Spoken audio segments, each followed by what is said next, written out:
ప్రియమైన ప్రేక్షకులకు ప్రియ ప్రభు రక్షకుడైన క్రీస్తు ప్రభు పేరట ప్రేమతో వందనములు మరియు స్వాగతం తెలియచేస్తూ ఉన్నాను.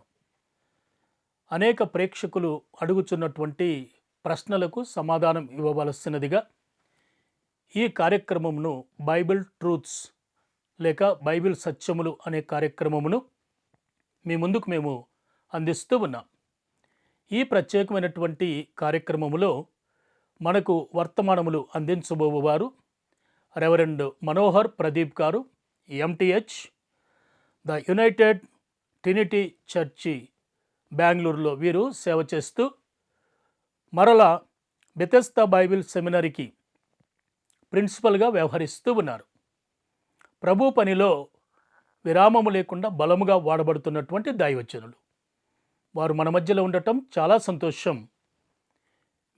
మా అందరి తరపున వారికి స్వాగతం తెలియచేస్తూ ఈ కార్యక్రమంలో శ్రోతలు అడిగినటువంటి ప్రశ్నలకు సమాధానం అందించవలసినదిగా ప్రభు పేరట మనవి చేస్తూ సమయాన్ని వారికి అప్పగిస్తూ ఉన్నాం.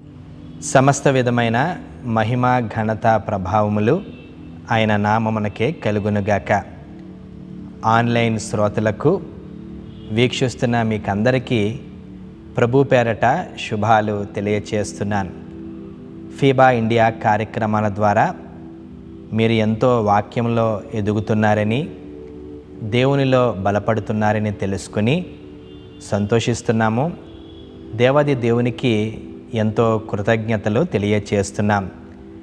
ఈ కార్యక్రమాల ద్వారా మీరు ఆధ్యాత్మికంగా బలపడితే ఈ కార్యక్రమాలని ఇతరులకు పంచుకొని వారిని కూడా ఈ యొక్క కార్యక్రమాల ద్వారా దేవునిలో ఎదుగులాగున మీ వంతు సహకారం అందించాలని హృదయపూర్వకంగా కోరుతున్నాం.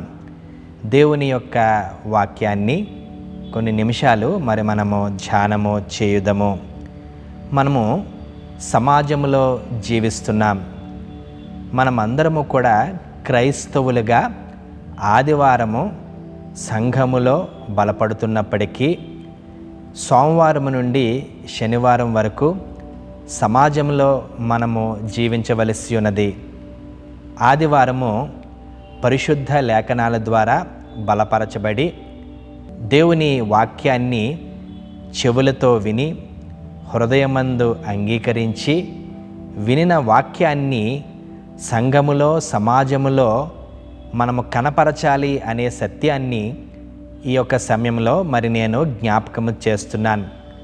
ప్రియులారా, మనం అందరము కూడా సమాజంలో జీవిస్తున్నాము. అనునిత్యము కూడా మనము రకరకాల శబ్దాలు వింటూ ఉంటుంటాం. ఉదాహరణకు వెహికల్ యొక్క హార్న్ కావచ్చు, లేదా బిజినెస్ చేసుకునేటువంటి వ్యక్తుల నుండి వచ్చేటువంటి మాటలు కావచ్చు, అలాగే ఈ వెహికల్స్ నుండి వచ్చేటువంటి ఆ యొక్క శబ్ద కాలుష్యం కావచ్చు, లేదా ఈ పక్షులు, ఇటువంటివన్నీ. అయితే ఈ మధ్యకాలంలో మనము తరచుగా ఎక్కువగా వింటున్నది ఈ అంబులెన్స్ సౌండ్.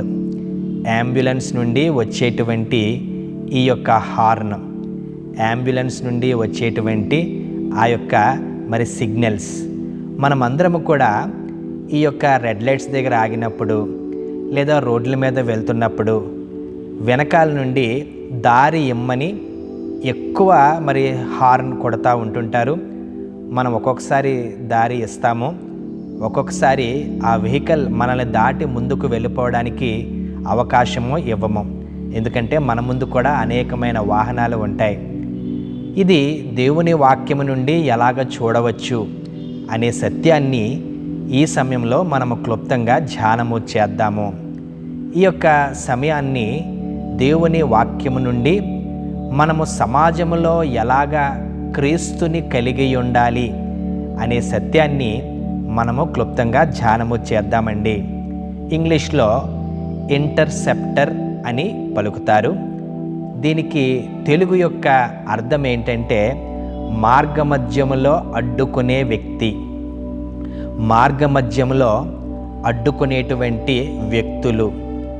ఇంకా మనము లోతుగా ఆలోచన చేయగలిగినట్లయితే ఈ యొక్క ఇంటర్సెప్టర్ అనే ఇంగ్లీష్ పదానికి మార్గమధ్యములో అడ్డగించి సహాయము చేసేటువంటి వ్యక్తి అని కూడా మనము చూడవచ్చు. మనము సమాజంలో జీవిస్తున్నప్పుడు అనునిత్యము కూడా, అనుదినము కూడా తప్పక రోజుకి ఒక్కసారైనా వినబడేటువంటి ఈ యొక్క శబ్దము ఆ అంబులెన్స్ నుండి వచ్చేటువంటి శబ్దము. అనేక సార్లు మనము అయ్యో పాపం అని అంటాము, అనేక సార్లు మరి ఏమీ పట్టించుకోకుండా ఉంటాము, అనేక సార్లు కనీసం దాన్ని ఖాతరు చేయకుండా దాన్ని మనము మరి విడిపించుకుంటూ ముందుకు వెళ్ళిపోతూ ఉంటుంటాం. వినిపించినప్పటికీ కూడా మనం పట్టించుకోము, దారి ఇమ్మన్నప్పటికీ కూడా ఒక్కొక్కసారి సందర్భాలలో దారి ఇవ్వము ప్రియులారా. అయితే ప్రతి గవర్నమెంట్ తీసుకోవచ్చు, ఏ రాష్ట్రము తీసుకోవచ్చు, ఏ హాస్పిటల్నైనా తీసుకొనవచ్చు, ఈ అంబులెన్స్ అనేటువంటివి అనునిత్యము కూడా ప్రజలకు సేవలు చేస్తాయి. గవర్నమెంట్ వారు, హాస్పిటల్ వారు ఎందుకు ఈ అంబులెన్స్ని ఉపయోగిస్తారంటే, వెంటనే అనారోగ్యంగా ఉన్న వ్యక్తిని హాస్పిటల్కి చేర్చడానికి, త్వరితంగా ఈ యొక్క ట్రీట్మెంట్ వైద్యము అందించడానికి, ఎంత త్వరగా ఆ వ్యక్తిని మనము ఇంటిలో నుండి కావచ్చు, రోడ్డు మీద నుండి కావచ్చు, సమాజంలో నుండి కావచ్చు, ఎంత త్వరగా మనము హాస్పిటల్కి తీసుకుని వెళ్ళి వైద్యుల చేత ఆ యొక్క వైద్యాన్ని అందిస్తే అంత త్వరగా ఆ వ్యక్తి కోలుకుంటాడు, ప్రాణాపాయము నుండి తప్పించబడతాడు. ఒక్కొక్కసారి డాక్టర్లు లేదా ఈ వైద్య సిబ్బంది అనేటువంటి మాట కొంచెం ఆలస్యమైంది, ఇంకొంచెం ముందుగా తీసుకొని వస్తే ఈ వ్యక్తి మరి బ్రతికి ఉండేటువంటి వాడు అనేటువంటి మాటలు మనము వింటూ ఉంటుంటాం. ఎంత త్వరగా ఆ వ్యక్తిని హాస్పిటల్కి తీసుకుని వెళ్ళి వైద్యము చేస్తే అంత త్వరగా బ్రతుకుతాడు అనే సత్యము మరి మనకందరికీ తెలుసండి.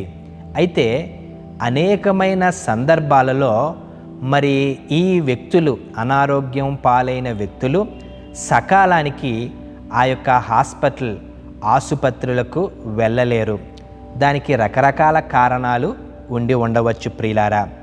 అయితే బైబిల్ గ్రంథంలో ఈ అంబులెన్స్ గురించి ఏవైనా సన్నివేశం ఉన్నదా? బైబిల్ గ్రంథంలో ఇంటర్సెప్ట్ అంటే మార్గమధ్యములో అడ్డుకొని స్వస్థతనిచ్చేటువంటి సందర్భాలు ఉన్నాయా అంటే బైబిల్ గ్రంథంలో లేవు. కానీ పరిశుద్ధాత్మ సహాయముతో వాక్యాన్ని సూక్ష్మంగా కానీ మనము ధ్యానము చేయగలిగినట్లయితే యేసుక్రీస్తు ప్రభువారి పరిచర్యలో ఇలాగే మరి ఒక సందర్భం జరిగింది. దాని గురించి ఈరోజు మీతో నేను పంచుకుంటాను.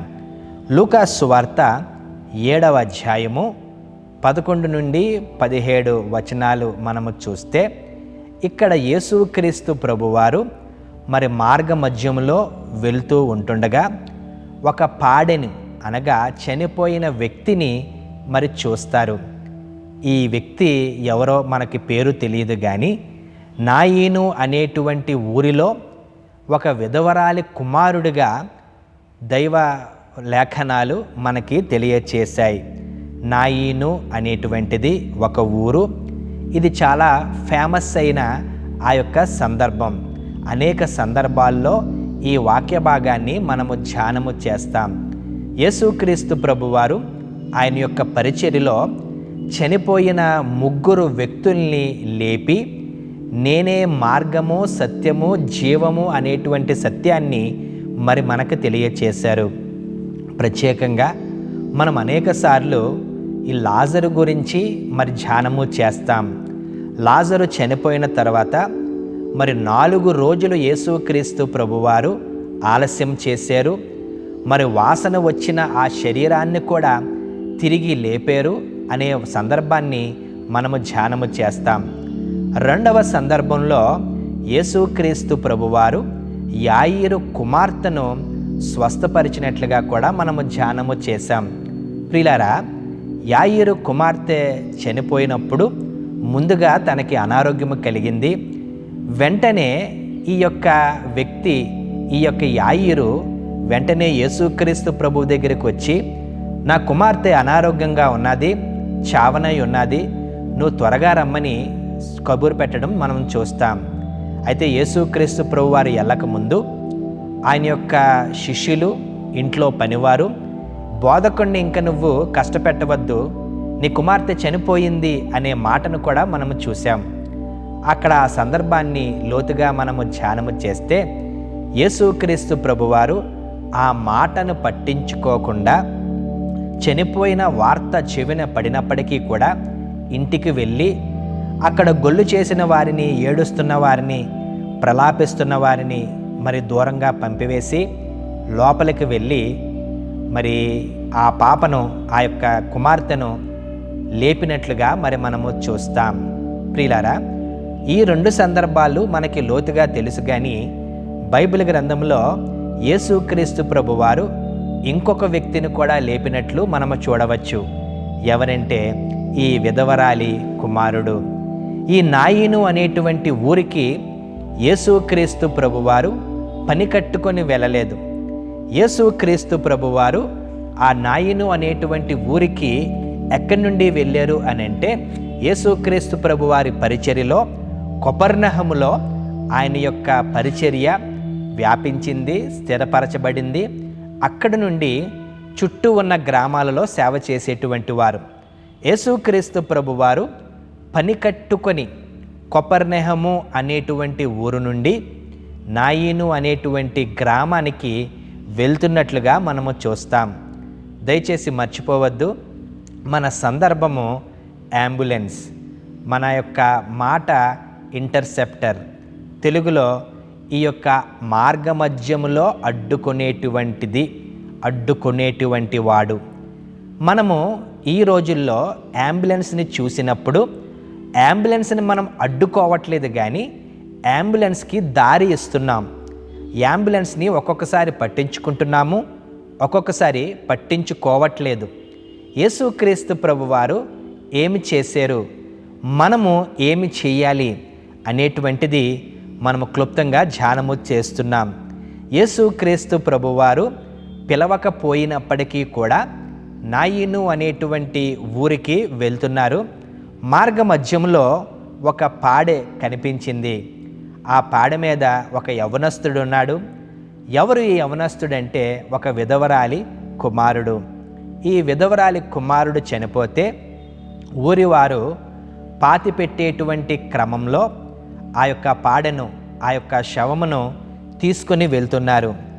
ప్రభువు ఆ కాడెను చూసి 7వ అధ్యాయము 13వ వచనంలో ప్రభువు ఆమెను చూచి ఆమె యందు కనికరపడి ఏడవవద్దని చెప్పి దగ్గర వచ్చి పాడెను ముట్టగా మోయుచున్నవారు నిలిచిరి. చూడండి, యేసుక్రీస్తు ప్రభువారి క్రియ ఎలాగున్నది. 3 సందర్భాల్లో, అనగా లాజరుని తిరిగి లేపినప్పుడు, అలాగే యాయిరు కుమార్తెని లేపినప్పుడు, అలాగే ఈ యొక్క యవనస్తుడు విధవరాలి కుమారుడు చనిపోయినప్పుడు ఆయన వైఖరి ఎలాగున్నదంటే, చనిపోయాడు అని తెలిసినప్పటికీ కూడా యేసుక్రీస్తు ప్రభువారు దానిని అంగీకరించలేదు. ఎందుకంటే జీవము మరణము నా చేతుల్లో ఉన్నదని మనకు తెలియచేయడానికి. ఎవరైనా పాడెని చూసినప్పుడు లేదా పాడె మీద శవమును చూసినప్పుడు అయ్యో అని అంటారు, లేదా గాయపడిన కుటుంబీకులకు సంతాపాన్ని తెలియచేస్తారు. కానీ యేసుక్రీస్తు ప్రభువారి వైఖరి ఎలాగున్నదంటే, చనిపోయినప్పటికీ కూడా ఆ తల్లి మీద కనికరపడి జాలిపడి ఆ పాడెను ముట్టినట్లుగా మరి మనము చూస్తున్నాం. యేసుక్రీస్తు ప్రభువారు మొదట్లో చెప్పినట్టు ఆ యొక్క ఇంటర్సెప్టర్గా పనిచేశాడు. అంటే అటువైపు నుండి ఒక పాడె వస్తుంటే ఇటువైపు నుండి ఈ యొక్క పాడెను అడ్డుకొని ఆ మరణాన్ని ఆపివేసినట్లుగా మరి మనము చూడవచ్చండి. 14వ వచనము 15వ వచనంలో ఆయన చిన్నవాడ లెమ్మని చెప్పగా వెంటనే 15వ వచనంలో లేచి కూర్చున్నాడు. యేసుక్రీస్తు ప్రభువారికి కూడా ఒక రకంగా అంబులెన్స్ ఎదురయ్యింది. మనలాగా యేసుక్రీస్తు ప్రభువారు దారి ఇవ్వలేదు, మనలాగా పట్టించుకోకుండా పక్కన నిలిచి ఉండలేదు. కానీ దైవ వర్తమానం మనకి తెలియచేస్తుంది, మనందరితో మాట్లాడుతుంది. యేసుక్రీస్తు ప్రభువారు ఆ మరణకరమైన సందర్భాన్ని అడ్డుకొని జీవాన్ని కలుగు చేశాడు. రాజుకి రాజులు పుడతారు. ప్రియులారా, మనమందరము కూడా దేవుని కుమార్తెలము కుమారులము కదా. ఎఫెసీయులకు రాసిన పత్రిక 5వ అధ్యాయము 1వ వచనంలో పిల్లల వలె దేవుని పోలి నడుచుకొనుడి అనే మాటను మనము చూస్తాం. మనమందరము కూడా క్రీస్తుని ప్రతిబింబింప చేయాలి. మనలో ఈ యొక్క క్రైస్తత్వము ఆదివారము కాదు, కానీ సోమవారం నుండి శనివారం వరకు సమాజంలో కనబడాలి అనే సత్యాన్ని ఈ మధ్యకాల సమయంలో నేను జ్ఞాపకం చేస్తున్నాను. ప్రియులారా, యేసుక్రీస్తు ప్రభువారు మరణకరమైన సందర్భాన్ని అడ్డుకున్నారు. మనము ఏమి చెయ్యాలి? మనము ప్రియులారా ఉద్యోగాలకు వెళ్తాము, వ్యాపారాలకు వెళ్తాము, మన పనుల మీద మనం వెళ్ళిపోతాం. మన ముందే అంబులెన్స్ వెళ్ళిపోతుంది.